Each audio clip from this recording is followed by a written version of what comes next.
வணக்கம் மக்களே, இது எங்களோட ஃபஸ்ட்டு பாட்காஸ்ட். இந்த டாபிக் என்ன அப்படின்னா, ரீசெண்டாக இதை பற்றி தான் எங்கே திரும்பினாலும் பேசியிருப்பாங்க.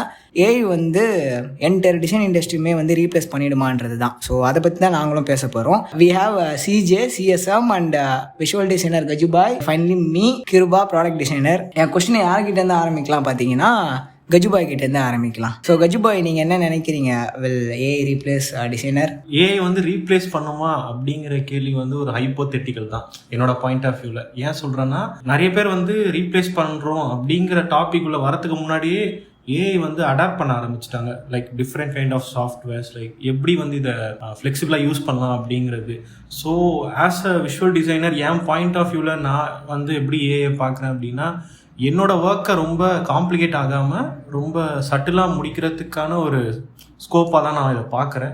லைக் எல்லா ஆஸ்பெக்ட்ஸ்லையுமே லைக் ஒரு கிராஃபிக் டிசைனில் வந்து எனக்கு ஒரு ஃபோட்டோகிராஃபிக் எலிமெண்ட் தேவைப்படுது, ஒரு ஸ்டாக் இமேஜஸ் யூஸ் பண்ணுறேன். அந்த மாதிரி இடத்துல வந்து ஏங்கிற ஒரு மாடியூல் வந்து எந்த அளவுக்கு எனக்கு ஹெல்ப்ஃபுல்லாக இருக்குன்னா, ஒரு சில ஏரியாஸ்க்கு வந்து என்னால் போய் ஃபோட்டோகிராஃப் பண்ண முடியாது. லைக் அது ஒரு வேறு கண்ட்ரியாக இருக்கலாம், வேறு ஒரு கம்ப்ளீட் என்வாயர்மெண்ட்டாக இருக்கலாம். ஸோ அந்த மாதிரி இடத்துல இந்த ப்ராம்ப்ட்டுங்கிற விஷயத்தை யூஸ் பண்ணி நம்ம இமேஜஸ் ஜென்ரேட் பண்ணும்போது நம்மளால் ஒரு ஆக்சுவல் டெபிக்ஷன் கொண்டு வர முடியும். இந்த இடத்துல இப்படிப்பட்ட ஒரு பர்சனாலிட்டி தான் இருக்கும், அந்த மாதிரி எலிமெண்ட்ஸை வச்சு என்னால் டிசைனுக்கு ஹெல்ப்ஃபுல்லாக யூஸ் பண்ண முடியும்.